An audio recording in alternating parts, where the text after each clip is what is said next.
What's up, everybody? Welcome to Kinda Funny Games Daily for Wednesday, March 6th, 2019. I'm one of your hosts, Greg Miller, alongside the rogue one, Gary Whitta. Hello. Welcome back. It's Welcome home. It's good to be back. I don't like you taking a week off. I missed it last week, I must say.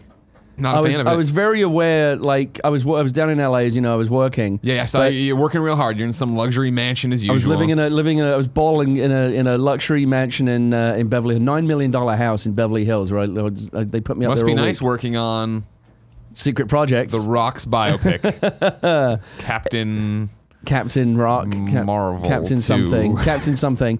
No, it was good, but when 10 o'clock on Wednesday rolled around, I was very aware of the fact that I was there and not here. Right. And I kind of missed it. I felt like this is where I belong. It is. At Wednesday at 10 a.m. Yeah. And when I'm not here, I mean, it all goes to shit. Who was here? Who was here in my place last week? Who the fuck knows? Who cares? Right? Exactly. I don't know. Someone not me. Who I can't cares? tell you who was on the show yesterday, let alone who was here a week ago. It's just not the same without me. Is it? It isn't. Well, I'm back. I'm rested. Yeah. I'm refreshed. I'm ready with hot takes. Perfect. That's what I want to hear. Let's do this. I want to hear. If you didn't know, ladies and gentlemen, this is Kinda Funny Games Daily. Each and every weekday on a variety of platforms, we run you through the nerdy video game news you need to know about. If you like that, be part of the show, patreon.com/kindafunnygames. You can go there and support us, of course. Get the show ad-free. You can give us your questions, comments, concerns, bad PSN names, and everything else under the video game sun. Then tune in to twitch.tv/kindafunnygames. Watch us record it live. If you're watching live, you have a special job. Go to kindafunny.com/you're wrong and tell us what we screw up as we screw it up so we can set the record straight for everybody listening later on podcast services and everybody watching on roosterteeth.com and youtube.com/kindafunnygames around the globe. Oh, the printer works. People watch this on Rooster Teeth as well now? Yeah, that happened while you're gone. We started uploading our content over there. Oh, cool. Very cool. Reaching even more people now. Exactly. We're not going to stop until we have at least 300,000 YouTube subs. Then we'll probably stop. All right. You know what I mean? That's just the goal. I think it goes from. Today we're going to talk about a discless Xbox One, Mortal Kombat, adding some new characters, and I will take some Days Gone questions because the Days Gone embargo is up. It turns That's out. a new feature too. You announced in the headlines at the top of the show. That's a Fran thing. I got away for 1 week and lots of things happened. I think this happened 2 weeks ago though. I think you just slept through your last Whitta Wednesday. You know what I mean? I mean, wouldn't be the first time. Housekeeping for you. Kansas City, the Kinda Funny World Tour is coming to you March 30th. You can hang out with us for free at our after hours World Tour meet and greet at the Flying Saucer Draft Emporium. However, if you want to go the extra mile and come see us do some panels at Planet Comic-Con, watch Nick Scarpino interview Henry Winkler. Watch Greg Miller interview Mick Foley, and then in a different panel, Dean Cain, Tom Welling, and Michael Rosenbaum about Superman. You should pick up your Planet Comic-Con ticket. All these details, including the free meet and greet, are up on kindafunny.com/events.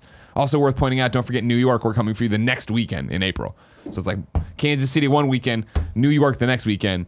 Strap on, it's happening. Thank you to our Patreon producers, Mohammed, Tom Bach, and Blackjack. Today we're brought to you by Brooklyn Inn and Headspace, but I'll tell you about that later. For now, let's start the show with what is and forever will be the Roper Report. Time for some news. 3 items on the Roper Report. A baker's dozen. Number 1, we're picking up a thread that got dropped as breaking news yesterday. Is a discless Xbox One coming in April? This is Jez Corden over at WindowsCentral.com. First detailed by Brad Sams of Thurrott.com, Microsoft has been experimenting with a discless Xbox One S console codenamed Xbox Maverick, with a launch window thought to be around Q1 2019. According to our sources, we now know a little bit more about the timing and marketing name of this intriguing new console. Microsoft is reportedly set to call the discless Maverick console the Xbox One S All Digital Edition, with pre-orders aiming for mid-April 2019, with a general availability coming in early May 2019. It looks as though it could be a near global simultaneous launch for almost all existing Xbox markets. In addition to the discless Xbox One S All Digital Edition, we've heard Microsoft may be gearing up to announce a Fortnite Edition console with a custom Fortnite design rather than a simple game bundle. It's unclear whether the Fortnite console would be a regular S and X or a discless version at this time, but we'll keep you posted as soon as we know more. Gary Whitta, a discless Xbox One, what do you think?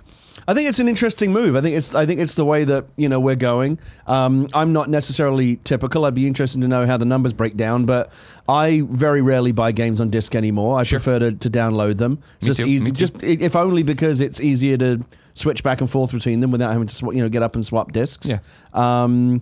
I'll be interested to see how much of a market there is for it. I think it makes a lot of sense. Once you take the Blu-ray drive out, your hardware cost becomes cheaper. Presumably, this will be. What do you think the price point for this thing will be? That's where it gets interesting, right? I'm gonna crack my knuckles right now. Do you know how much an Xbox One S is right now? Isn't it $249, something like that? For the S still? I don't know. Right now, Walmart, I can get a 1 terabyte S1 white for $206. Okay. Best Buy for $299. Microsoft Store. Oh, no, that's right. Well, maybe it's a Division bundle. Microsoft Store, a 500 gigabyte Xbox One console for $250. So you see, this is where it gets really confusing.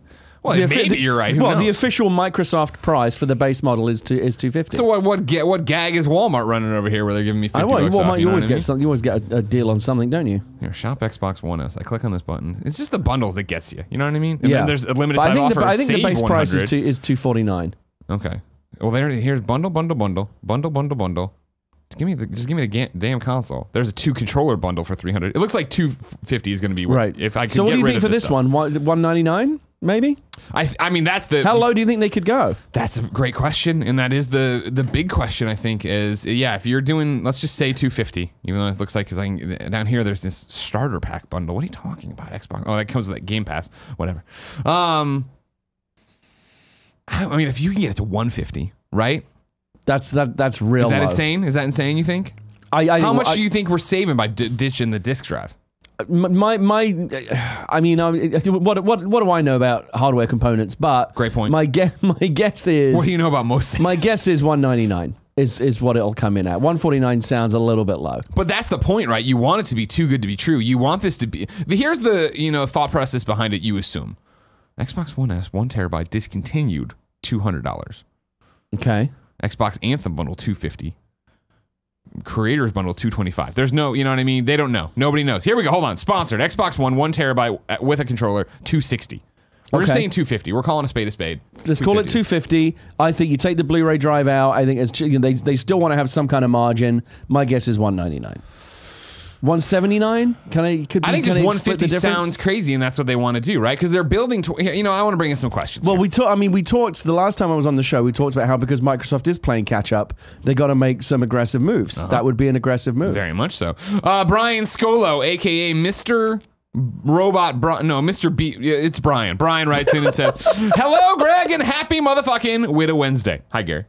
With the recent rumor leak of the Xbox Maverick, I am definitely intrigued by all the digital cheaper Xbox to complement my PlayStation 4 and Switch. This leads me to my question for you. What does cheaper mean to Microsoft? Will we see hard drive variations of this box? Will it be several different storage sizes, or will we see a box that lets you put your own storage in, much like the Switch?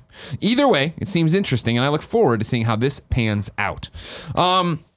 I think you're going to get, correct me if I'm wrong, Barrett, and Barrett, you keep working over there. Kick your feet up. Kindafunny.com/you're wrong. Xbox is pretty much from the start have always allowed external drives to back stuff up and put your games on and all that jazz, right? Kindafunny.com/you're wrong. I'm looking at that. I think what this will be for simplicity's sake is here's the Xbox One S what's I already screwed up the title. The other thing that's not mentioned here is what the size of the hard drive will be. Well, that's what he's asking. Which is perhaps more interesting if that's all you've got. So I think they're gonna say, hey, we have the Xbox One S all digital edition in there as one SKU. I think it'll be a terabyte. I think they'll go, well, again, I don't think it'll be a terabyte at $149 like you're saying. I think that memory's so cheap. Come on, how many USB drives we got floating around this office people throw at us?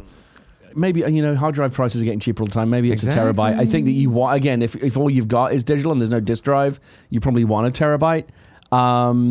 What's interesting? You figure right now, looking at Xbox.com and their smattering here of Xbox One S consoles I could buy. Right, there is nothing less than a terabyte. It's just 1 terabyte. All these are 1 terabyte bundles. Right. I don't think they do the 500 gig SKU anymore. So maybe it is a terabyte. Maybe it's a terabyte. $199, $179, $149. It's going to be somewhere in that range.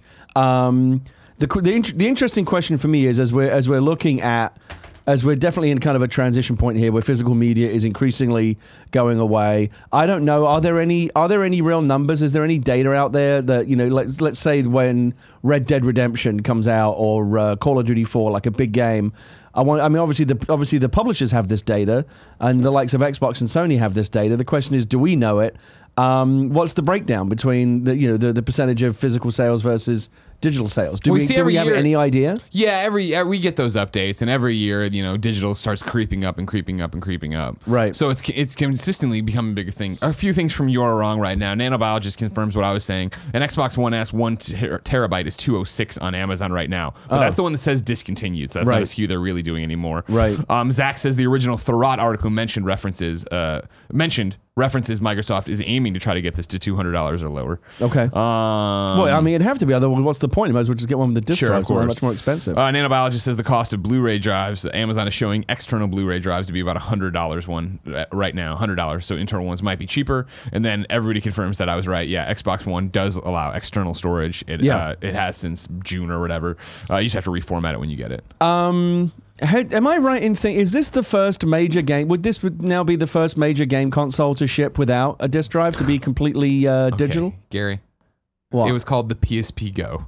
All right? No. It was called the PSP Go. It was ahead of its time, and you fucking cowards didn't support it. And that's why it got fucking buried. It was a great gaming system. I don't even remember. There was a PSP Go? Fuck you. Yeah, you remember this? It was a little one that slid up, and you did this, and it was awesome. It was awesome. No. It was fucking cool. Are you sure you didn't just dream that? I got two at home right now, and I'm not joking. They are not charged for their maybe the Ouya? That was all digital, to your point, this would be the first major of the big three, for sure. I mean, of going and being like, this is how we're doing it. To not have any kind of physical media supported at all. But here's the thing: is I think it's what we said, what we've been saying, and what we continue to talk about is Microsoft. First off, is publicly doing certain things, and then privately, it seems like from rumors and speculation, doing other things.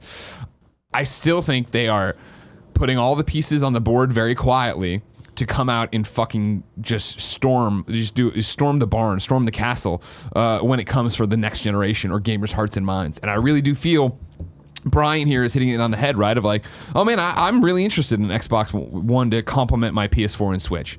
So if they can come out and be like, yep, it's $150. You know what I mean? It's dirt cheap. It's cheap enough to become like an impulse buy. Exactly. You're like, what do I care? Sure, I'll get it. And then I think that sets them up, of course, for when they do bring out Xbox Scarlet, and it is a streaming program, and it can play on an Xbox One S all digital edition. It won't be great. You should probably get the Xbox Scarlet all digital edition. It'll be a little bit better because of the components or whatever. But when you start really lining it up in Xbox Game Pass, I'm sure it'll be bundled in at least for a month on this. I do think this is a significant, it sounds like just another SKU, but I do think it actually is a fairly interesting and significant step towards the all-digital future. In the future when the history of video games is written, and we talk about this period when eventually physical media went away, because it is going away. I mean, it's inevitable. It's just a question of how long it's going to take. Sure. The discs are going to go away. The disc drives are going to go away. Everything's going to be streaming, and this will be seen as a stepping stone in that direction. Let me ask you this: how do you feel about an all-digital future? Will you be comfortable when the time comes that discs just go away? My life is already all digital, and I'm not being a joker doing the Gregg character who hates PC gaming and he doesn't understand physical media. Like it already is. What's the last game I got on disc was Lego DC Supervillains. And it just sat in my disk drive forever. Right. And then I finally ejected it because my PlayStation was making so much noise. I was like, would this fix the problem? No, it didn't. Okay. And now it's back. And like, what'll be the next disc I put into it? I understand we get to live in a different, way than most people in terms of, first off, we're in San Francisco, so the internet is usually pretty good. Kind of funny. Twitch fans know what I'm talking about. The last game I got on disc was God of War, and that's just because you gave me. I asked you if you could hook me up with a copy, and instead of a code, it was. I remember when you gave me the disc, I was almost like, "What the fuck is this? Where's my code?" It's like it feels anniquated now to have a disc. Totally, and it's that thing of I think so much of it is a cultural thing.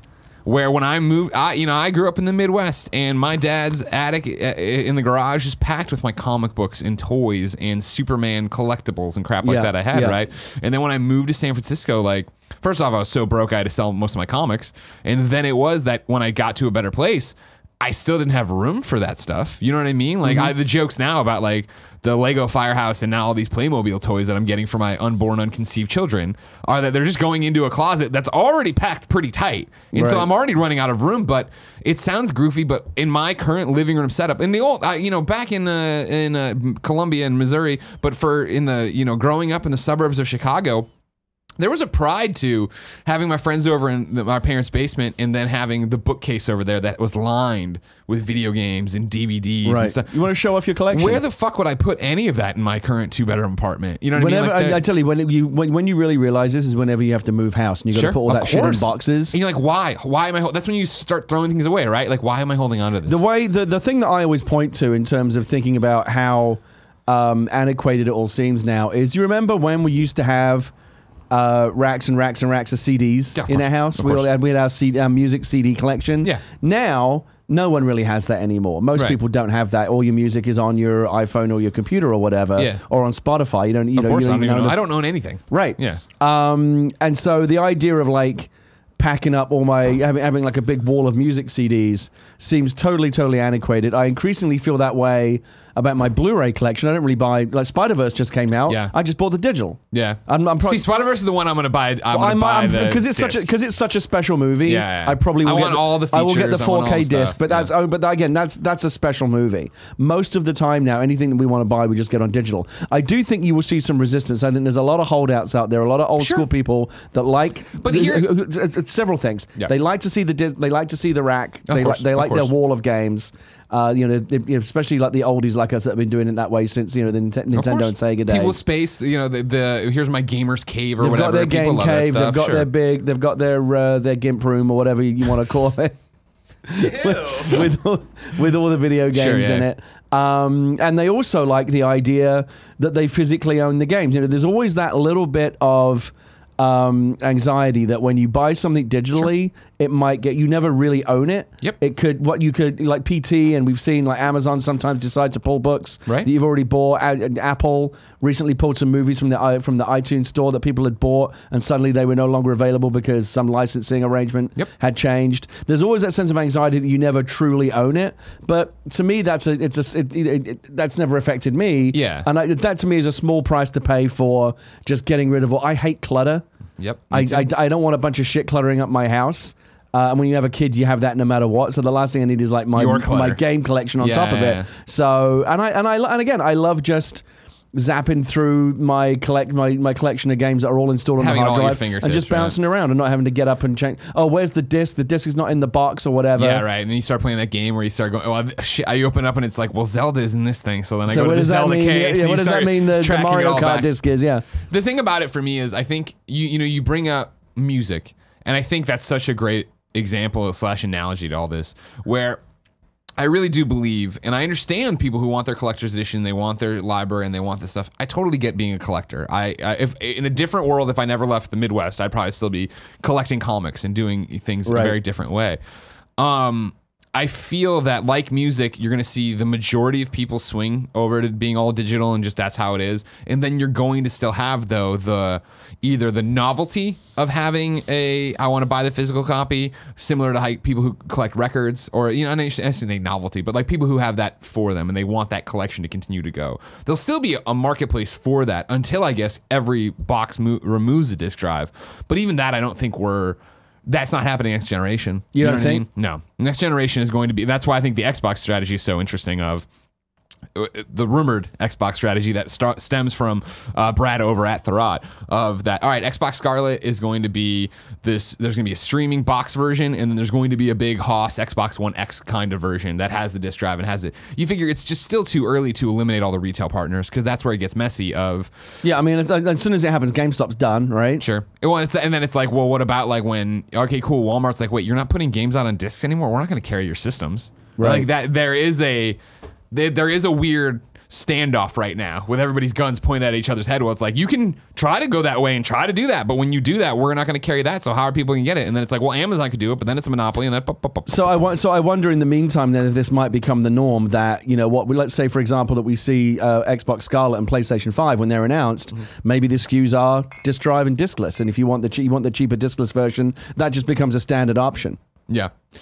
Yeah, it's going to be interesting to get all nets out. I want to bring up Parker Petrov. He wrote in to patreon.com/kindoffunnygames and said, Windows Central's Jez Corden just posted about the Xbox One S All Digital Edition coming in May.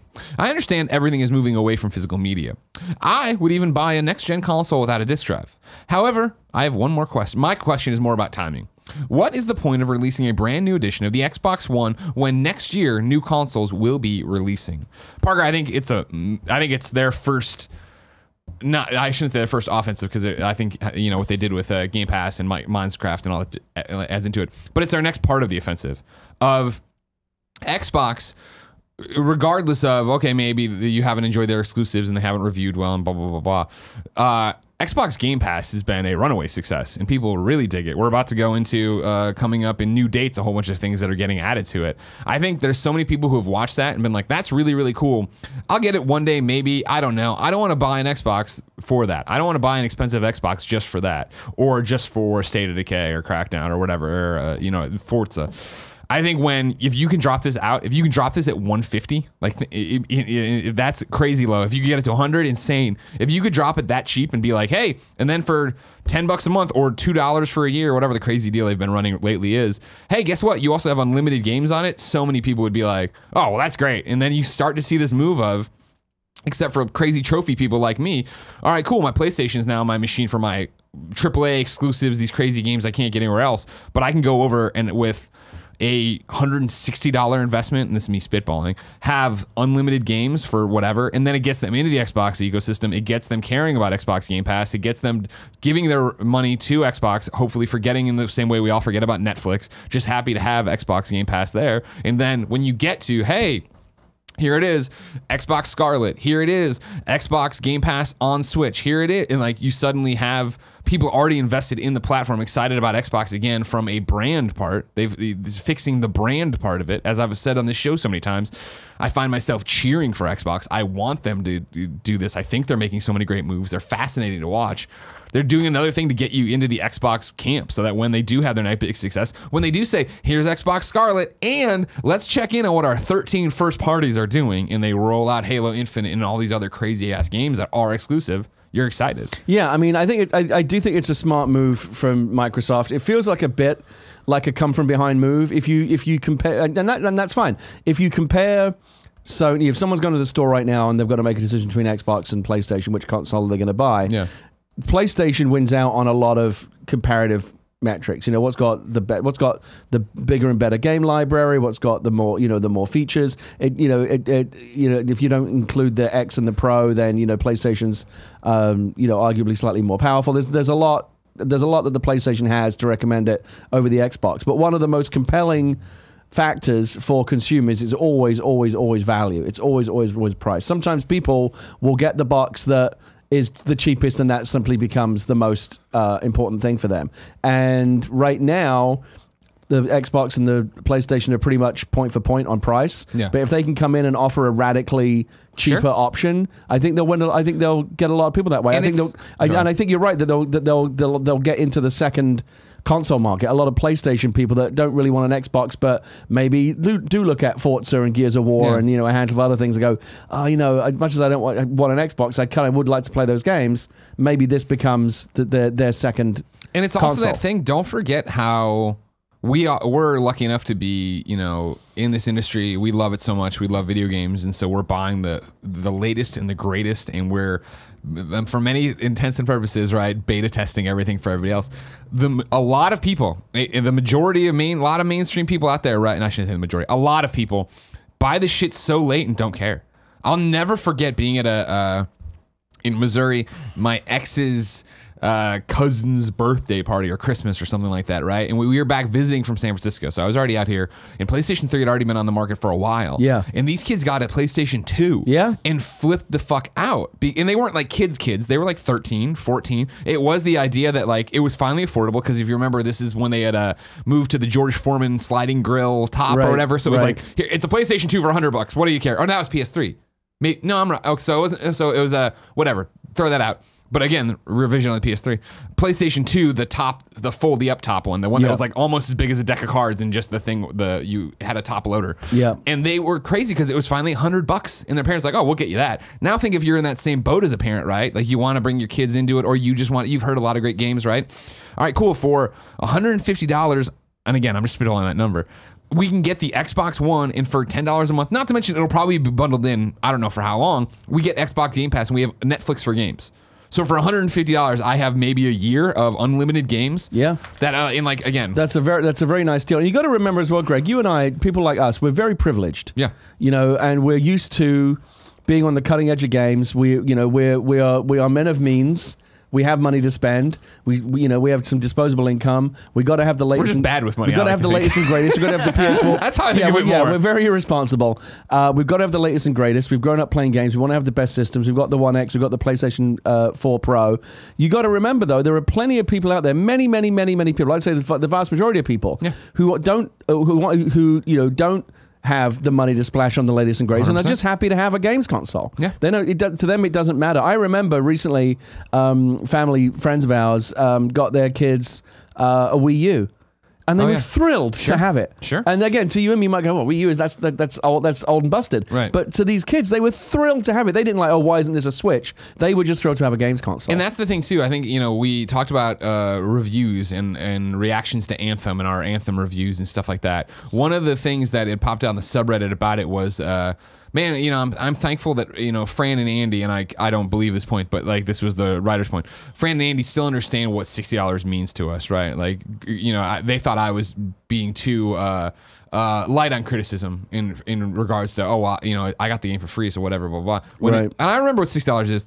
That's a different argument. But stick with me in the way that I do understand how much $60 means to people. I do understand that you can't spend $60 over and over again. So again, if you fall into that camp, right, of like, man, $60 is a lot of money and there's only a few of those you can buy every year, why wouldn't you look at something like Xbox Game Pass and think, holy shit, maybe that is the future? Well, because look at, right, I'm jumping in new dates. The next update they announced for Xbox Game Pass, right? March 6th, Just Cause 4, Lego Batman 2, March 6th, F1 2018, March 14th, Fallout 4, March 14th.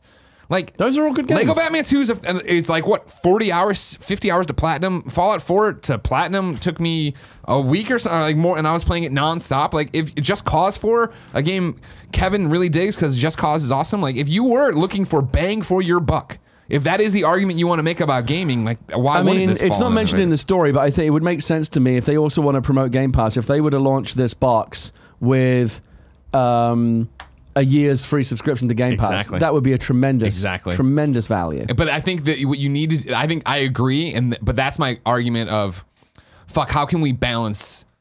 Getting the price low is, I think, the most important, right? I think it's like, if you get it to $149.99, everyone's like, what the fuck? The current gen console. I can play the current gen games on it. Like, are you kidding me? And so if you put in a year of Game Pass and get it closer, get it back to 200, right? Or I guess that's not how math works on it, but you know what I mean? It would be like, niche.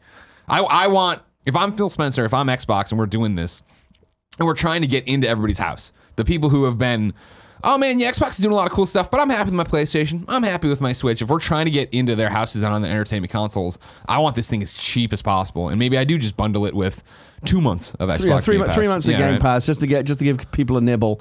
Maybe a couple of games pre-installed. I think it's a great idea. I can't wait, man. I'm so interested. I know I say this at least once a week. So interested. Can you see Sony replicating this move? No, because they don't need to.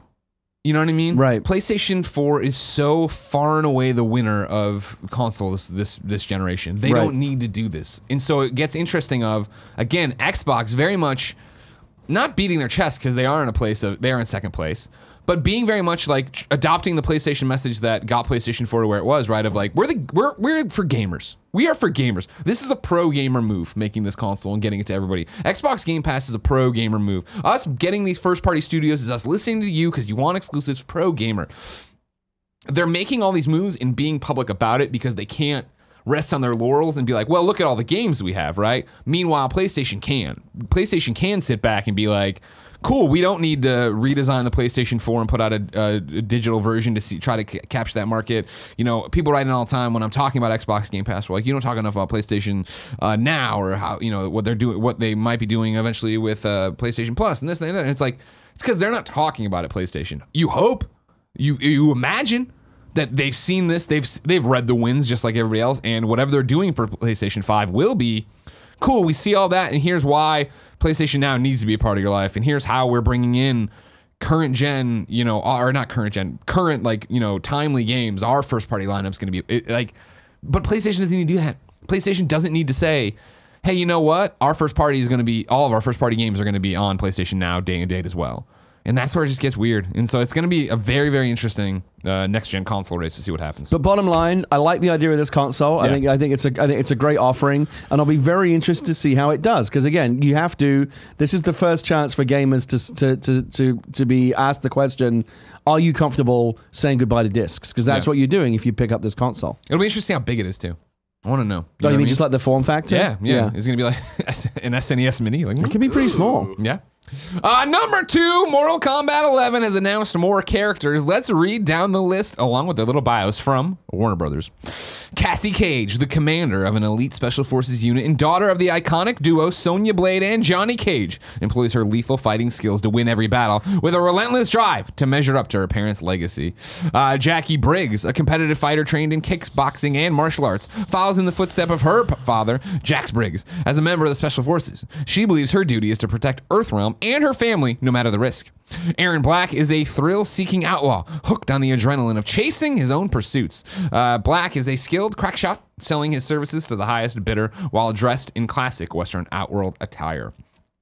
Cassie Cage, Jackie Briggs, and Aaron Black join the growing roster of playable Mortal Kombat 11 fighters, alongside Scorpion, Raiden, Sub-Zero, Sonya Blade, Scarlet, Baraka, Garrus, I don't know that one, Kano, Devora, Cabal, Jade, and Johnny Cage. Mortal Kombat, of course, is the latest installment of the franchise from NetherRealm Studios. It's going to be available beginning April 23rd for PlayStation 4, PlayStation 4 Pro, Xbox One, Xbox One S, Nintendo Switch, and PC. You can pre-order now to get Shao Kahn and the beta. Also, it's worth pointing out that there's a new story trailer out today. I watched it before this. I have not kept up on my Mortal Kombat lore, and apparently there's a time traveling all over this one. Because it's just showing they got to go. They're going throughout the time stream to get fighters to fight with them. So you get current Johnny Cage talking to old Johnny Cage, and it's very funny. Interesting. Very. I like it. Yeah. Do you play Mortal Kombat? I do. Really? I guess I'm not a big fighting game guy, but if I'm going to play a fighting game, I like Mortal Kombat. No, okay. I like it's childish, but I like the brutality. Yeah, I like it, and you know, going back, it's funny. I was watching a video the other night about, it was a compilation video of like the best, most violent games. Sure. And the most recent Mortal Kombat 10, was featured, and it showed a bunch of the fatalities that I had not seen before. And I've seen something similar to the 11 fatalities, and you got to hand it to them. They're demented. The ingenuity of the fatalities are getting. Ed Boon, such a nice, soft-spoken man to hang out with, and then the games he puts out, you're like, but then you imagine he's sitting to me and say, what if you sliced his face off, and then you can see his brains, and then he eats the brains, like he's being a 10-year-old kid. But I love Mortal Kombat. I mean, hats off to them for not staying relevant, but actually making the game better and better. You know what I mean? I felt like about the time that for some reason at IGN I reviewed Mortal Kombat versus DC, it seemed like, man, they're kind of running out of gas here, right? And then Injustice and Mortal Kombat and everything else NetherRealm's been able to do, in the fighting game community and the community they have for Mortal Kombat. I just wish I was better at that. I know that I would enjoy fighting games more if I could play them well. Sure. And they, I tried some Injustice too. I played a couple of it. I'm just not good. I just button mash. I wish I could do combos and fatalities and stuff. I'm just not good. Yeah. Sucks. I would enjoy it more if I could do that. Of course, yeah. But it looks, I mean, I've been looking at some of Mortal Kombat 11. It looks absolutely gorgeous. Oh, yeah. And I like what they're doing here with this kind of Super Smash Brothers, in the same way that they rolled out Super Smash Brothers, where there was a different like character reveal or something every week. Like they kept, it's a smart way to keep the PR engine running, Number 3 and final on the Roper Report for the day. Vivendi has sold back its final Ubisoft stock. This is from Reuters. Media conglomerate Vivendi has sold its remaining shares in video game company Ubisoft, making a capital gain of 22 million euros. 220 million euros. 220 million euros. Vivendi said, what did I say? 22 million. Thank you very much. Vivendi said on Tuesday that the remaining shares represent a 5.9% stake in Ubisoft. It sold the whole stake for 429 million euros. Quote, Vivendi is no longer a Ubisoft shareholder and maintains its commitment to refrain from purchasing Ubisoft shares for a period of 5 years, Vivendi said in a statement. Vivendi, which already owns Gameloft, a global leader in mobile video games, confirms its intention to continue to strengthen its position in the video game sector, it added. Including this sale, Vivendi has sold 2 billion euros worth of Ubisoft shares and pocketed a capital gain of 1.2 billion euros. I still can't believe it. I remember when this started, Yves Guillemot sounded the klaxon and was like, we need help. We're not going to do this, but we won't go into the night. And I was like, you guys are dead. Vivendi's taking you over. And Ubisoft fought back and did it. And I think really honed in on what a Ubisoft game is. You see things like Rainbow Six Siege, For Honor, Assassin's Creed Odyssey, obviously Division. The list goes on in terms of now when you say, hey, I'm a Ubisoft, or this is weird to say. Like, I think you can say now, oh, I like Ubisoft. Like, what do you play? Oh, I play a lot of Ubisoft games, and people get that. Like, oh, I get that. You know what I mean? Because even I finished the Division 2 beta. I was like, all right, I can't wait for this game. I'm gonna lose my life to it. I want to play. I'm gonna jump into Assassin's Creed Odyssey, and I was like, oh man, there's the theme here that I keep going to these Ubisoft games of open world, get better, grind out my gear, go explore these giant open areas. I gotta say, you know, when you roll them all out like that, I know that we all accept that Ubisoft is one of the big game companies. I mean, they're right up there with EA and Activision. Yeah, they don't feel like it though, right? But they don't often feel like it. But when you roll it all out, Far Cry, Assassin's Creed, Division. What else did you say? For Honor. For Honor, Rainbow Six, Watch Dogs, Rainbow Six. Yeah. When you lay it on that, they have Rayman, Rabbids, Rayman and Rabbids, which sell. Yeah, oh yeah. When they actually have a terrific stable of franchises. Yeah. And I gotta say, if I had a console company and I had to pick one third party company that would be exclusive to me, I might actually pick Ubisoft. Yeah. Activision got, Call of Duty, that's it. That's all they've got. They got nothing else. Sure. What's another big Activision thing other than Call of Duty? Blizzard. Yeah, okay, but that itself is kind of a separate entity. What comes out under the Activision name that we give a shit about other than Call of Duty? Nothing. I mean, Overwatch, but that's Blizzard. No, Blizzard. It doesn't matter. It's Activision Blizzard. Activision. It's like saying, hey, name a brand of Coca-Cola. And I'm like, fucking cherry Coke. And you're like, well, that's cola. I want a Coke. Well, but I mean, back in the, Activision has, we're off topic now, but Activision has this habit of like, pinning everything on like one or two franchises and then run them into the ground. They did it with Tony Hawk. They ran that into the ground. They did it with Guitar Hero. They ran that into the ground. Sure. And they did it with the Marvel game. They had the license for Spider-Man for a long time. And now, thank God for them, the Call of Duty franchise is showing no signs of fatigue. But I would ask Bobby Kotick, what actually is your plan B if one day Call of Duty just goes, if suddenly people lose interest in Call of Duty, then what? What's their backup plan? They got nothing. They might as well just call themselves Call of Duty Incorporated because that's all they are. So they can fuck off. Sure. EA. Sure, fuck off, Activision. Kebabs points out, and you're wrong. Gary, Spyro the Dragon is pretty big. Really? What? That's the fault. That's the fallback. That's the backstop. Kebabs. Yeah. Well, we've got Spyro the Dragon. Sorry, I'm selling my shares today. EA's obviously got the sports franchises. They've got FIFA. They've got Madden. Sure, but they're hated. Right, but they're hated. Yeah. But FIFA makes money. Sure. FIFA makes money. Makes a lot of money. Yeah, well, no, it might actually be their number one most valuable property, the FIFA license. What else would it be? I'm thinking. I mean, yeah, Madden, but FIFA's worldwide, right? And then they've got a bunch of stuff that struggles, as has been well documented on this show. The Star Wars stuff has been a flop. Anthem, struggle. Anthem is killing people's consoles. God, my God, can they those poor bastards can't get a break on Anthem, can they? Yeah. They've got Apex Legends is probably might actually suddenly become the most valuable property they have. Yeah. And they've got. Wait, hold on. Is Apex published by EA? I mean, it is, isn't it? Yeah. Well, it's made by Respawn, who's owned by EA. Yeah. Right? Of course, it's an EA game. You're right. Okay, everybody, calm down. I just like to fact check once in a while. Jesus. I respect. I'm sorry, Barrett. Go get one of the Far Cry bats and come in and beat me to death. Because fuck me for asking a question. You know. So, EA's got the sports franchises and really very little else. They've got a bunch of other franchises that struggle, like Battlefield has struggled, the Star Wars stuff has struggled. What else am I missing? And they've got The Sims, which hasn't done anything in a really long time. Yeah. You know, when you think about it, EA and Activision are massive companies held up by what actually looks like very, very weak stables of games. Ubisoft, however, have got a really amazingly strong, you know, with all the Tom Clancy stuff, Division, we just went through it all. I mean, you know, Far Cry, Assassin's Creed is huge, you know, and on it goes. I think Ubisoft might actually be, if I had to invest in a company or if I had to make an exclusive deal with a company to put their games on my system, I think I'd go with Ubisoft over Activision or EA. Yeah, I mean, Ubisoft's done what I always tell our audience, who is not the businesses, obviously, and don't have the corporate shareholders and all this other shit breathing down their throat. They actually do what I always would say I would do, right? Where it was like, hey, Vivendi's is trying to take us over. It is a hostile takeover, blah, blah. And Yves Guillemot got out in front of that and talked about that. And I know that, like, I don't feel like I know Yves Guillemot the way, like, you feel like you know, and I don't even mean me personally. You feel like you know Shuhei Yoshida when he was up there talking on PlayStation stages, right?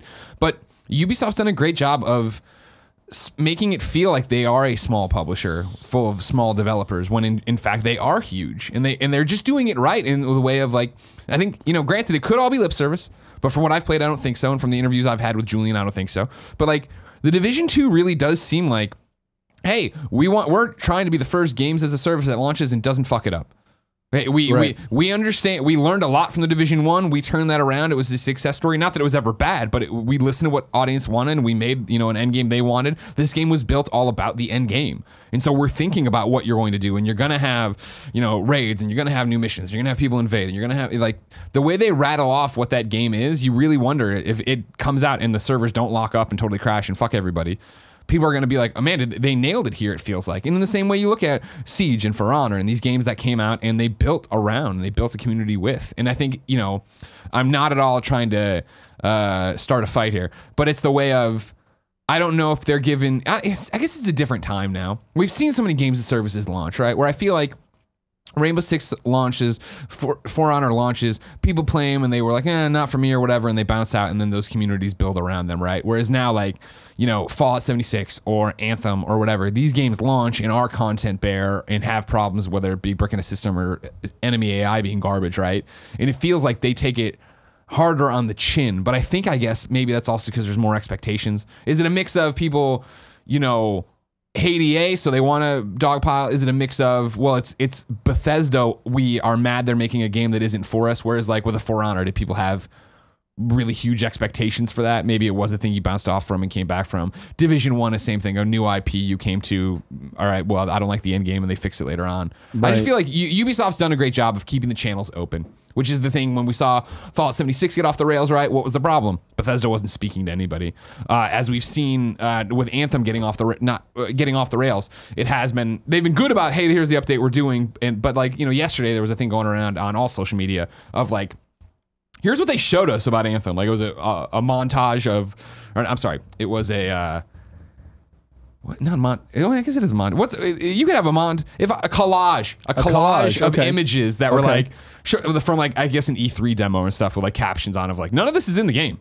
You guys showed it like this is going to be in the game, right? And like those are the things I think you need a team on immediately to jump on and say, here's what's going on. Even the bricking of the PlayStation 4s, right? You need to be on, and hey, we're on that top of that, and they have open stuff up. But Ubisoft, I just feel, has done a better job of humanizing their giant corporation to the point where you don't feel like it's a giant corporation. Yeah, maybe not. Did I see that Anthem crashed your PlayStation? Yeah, it didn't, like, this is the thing we were talking about yesterday. I'm not sure how it's crashing versus bricking versus killing, you know what I mean? Like, right. Yeah, it crashed. But it's like a hard crash where it has to rebuild the hard drive and all that stuff. Well, yeah. Well, that's just, it's but like it I does lost all its power. hard drive it's like checks. I lost power. Yeah. So like, but like, you know, rebuilding the database like it does takes what? A minute and a half. Right. It's not like I'm sitting there, but it has one guy with the Call of Duty thing crashed and never came back and crap like that. Who knows? Gary? Yes. All I want's the Division. It's all I can think about, but it's still so far away. If I wanted to know what was in shops today, say the mom and grab shops, where would I go? The official list of upcoming software across each and every platform as listed by the Kind of Funny Games Daily Show hosts each and every weekday.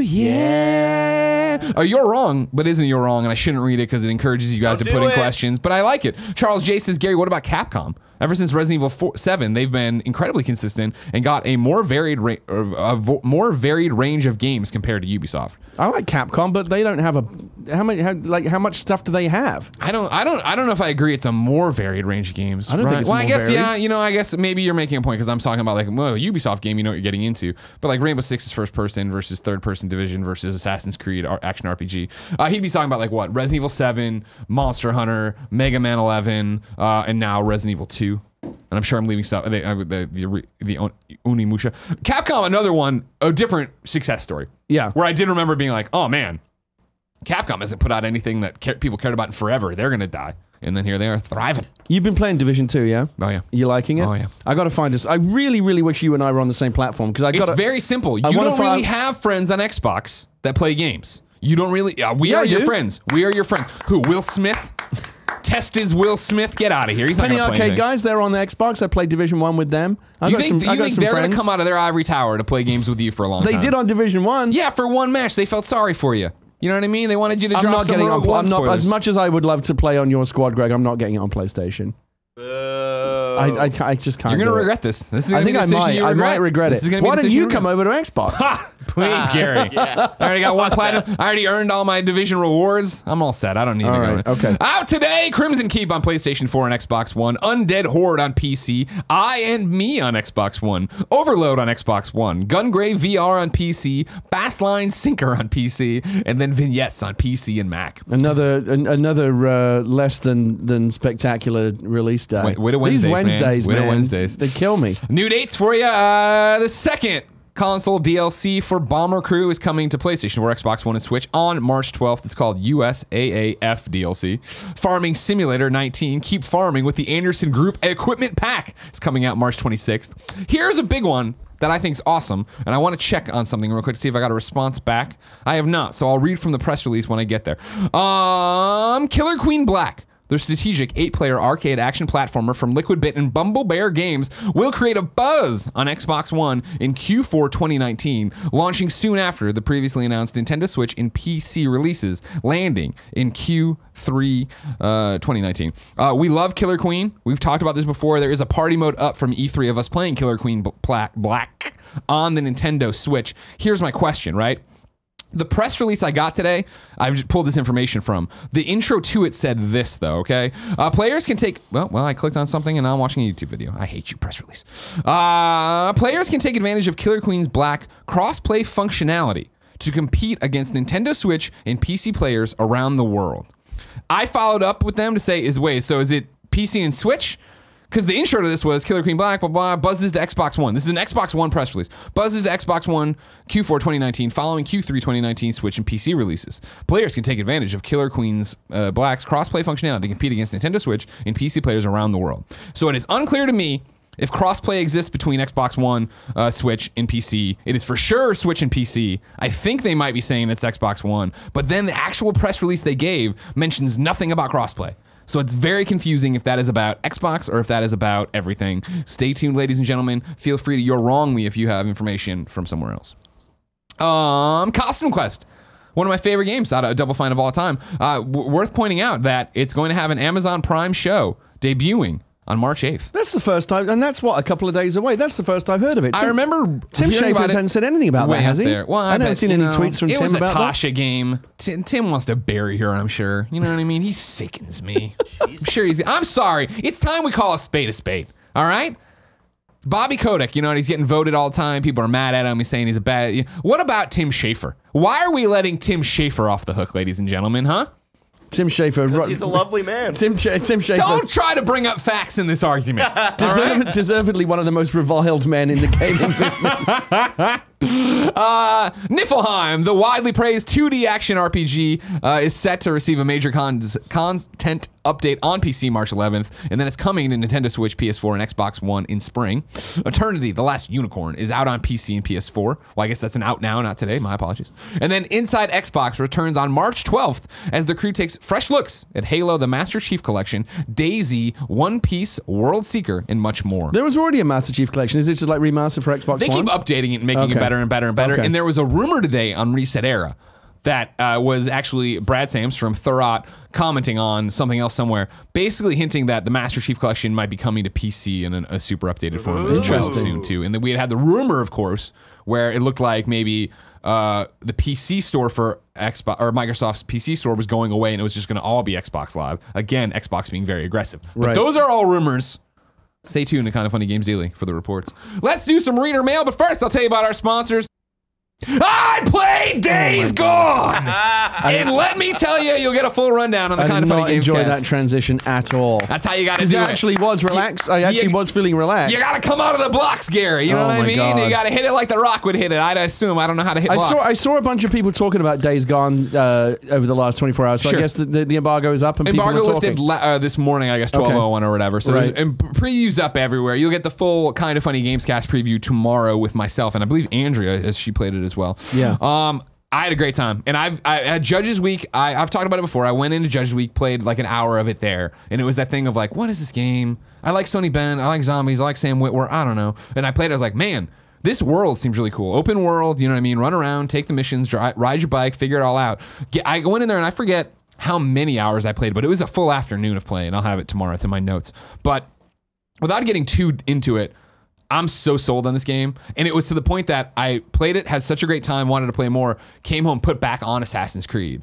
And what I found about it was like, I love Assassin's Creed Odyssey. You know that. It was literally one of those, oof, man, playing Days Gone, I really didn't think about how beautiful it was. Now playing Odyssey, it's like, oof, they don't look the same. Like Days Gone's open world is beautiful and it's diverse. And are you saying that visually Assassin's Creed Odyssey does not compare favorably to Days Gone? 100%. Because Assassin's Creed Odyssey is gorgeous. Sure.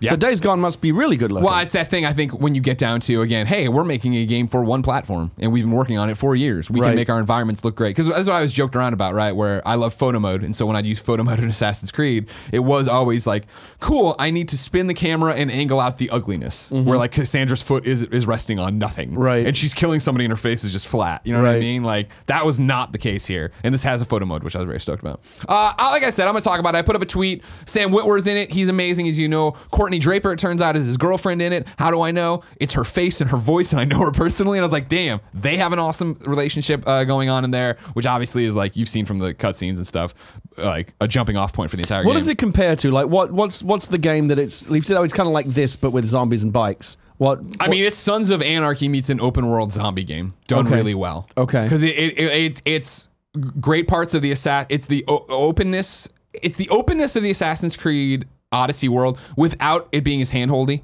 Because Odyssey always is, right? Like, all right, cool, I'm here. I gotta just go to there. I go there, but there's a million other question marks and things around me to do. This one is like, cool, the missions are over there. There's something over there. Ride to them on your bike that you can upgrade and do all these different things too. And you know, you don't know what you're gonna find on the way in terms of like, I got attacked by a group. I was coming back with some people, and it was like clearly it was like Deacon knew it was a setup, so we got out and there's people to fight and all this jazz. You'll run into hordes, you'll run into zombies. Scavenging is such a big part of it, but it's fun scavenging, you know what I mean, where it is I'm going through and doing it, I'm not getting over encumbered. I was very worried about like, man, the bike has a health gauge, so you have to find parts to fix it when it gets broken or breaking down. And then it's also got a gas gauge, which could sound annoying of having to get gas. It was fun to be driving and be like, ooh, I'm getting 80%, 75%. I bet there's gas in there, and like get out there and creep in, and like it was very much me going the Greg Miller State of Decay stuff I loved of I'm gonna check off every house, and like none of this saves over. It's not carrying my progress, but I want to go in every one of these houses and find everything, and you're crafting items really quickly and getting out there. It's great. I want to talk about it on Gamescast tomorrow when we record at patreon.com/kindoffunnygames, free for everybody on Monday. But I'll bring in two questions here. Borzin000 says, morning, Greg and Gary. With the preview embargo up for Days Gone, I have a few questions regarding the setting. I never got why the setting was chosen for the game until I traveled to Bend, Oregon, home of Bend Studios, the developer of the game, a few years back, and it just clicked with me that why they would choose this setting. There are large open areas mixed with heavily wooded and mountainous areas that seemed to pop up out of nowhere, and I immediately started picturing zombies and other nefarious people popping out of the tree line and scaring the poop out of me. Since it took me traveling to the Pacific Northwest to get why this setting is made for a zombie game, will this hurt the game before I just took it as another zombie game? Keep up all the good work. No, I don't think you have to worry about people being off-put by being in Bend, Oregon. I think as you see today, again, this is weird, but I think the bar was so low for Days Gone that most of the previews I've seen today, I was reading the Reset Era breakouts, right, are, holy shit, this game's fun.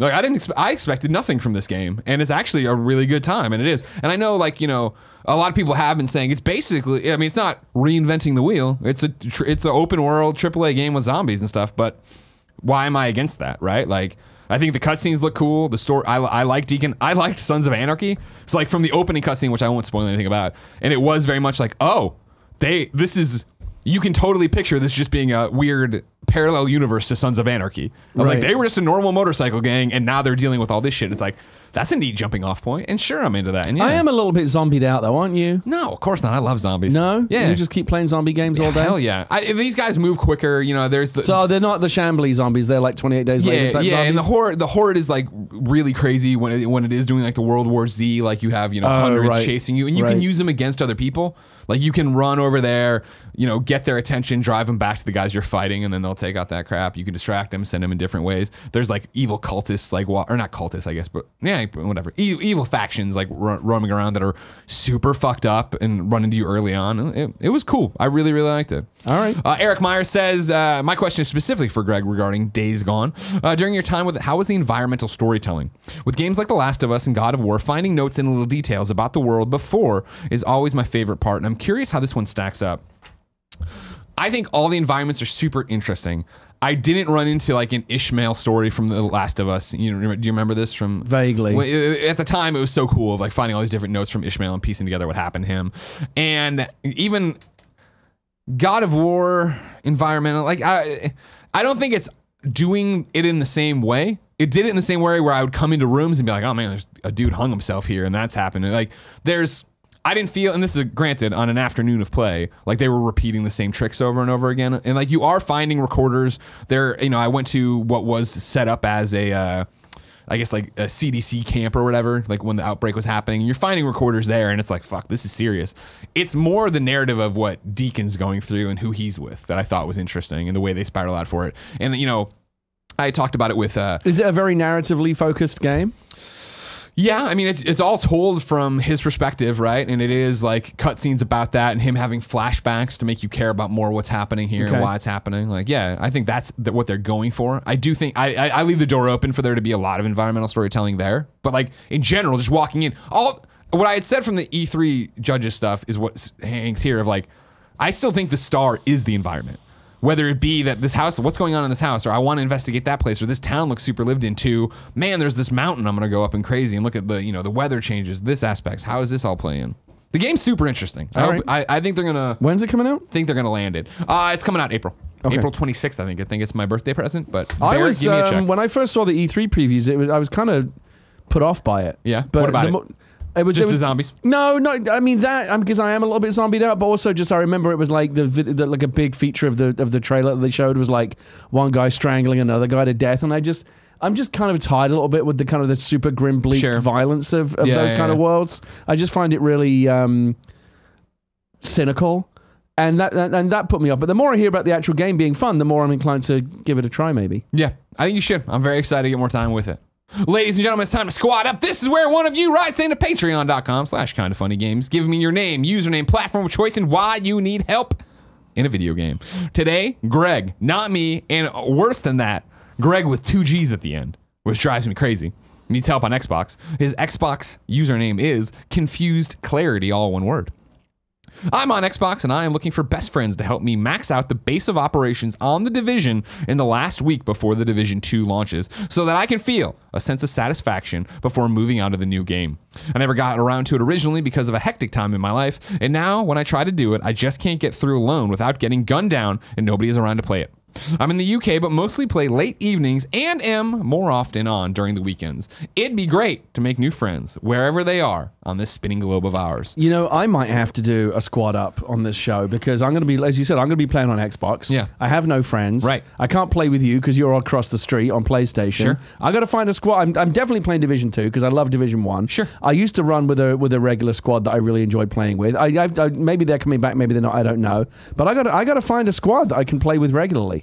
Okay, then yeah, we should definitely. I may do have that. to make use of your outlet. You here. could found the Kind of Funny best friend clan over there because we're gonna have 1 million clans, obviously, but you can only have 50 people in them and all this jazz. Like ours will be gone in a heartbeat. But if you want to go do the Oi Governor Xbox Kind of Funny clan, all the Xbox cast-offs. It's time for You're Wrong. This is where people who are watching live go to Twitch. No, they go to kindoffunny.com/you're wrong and tell us what we screw up as we screw it up, so we can set the record straight for everybody watching later.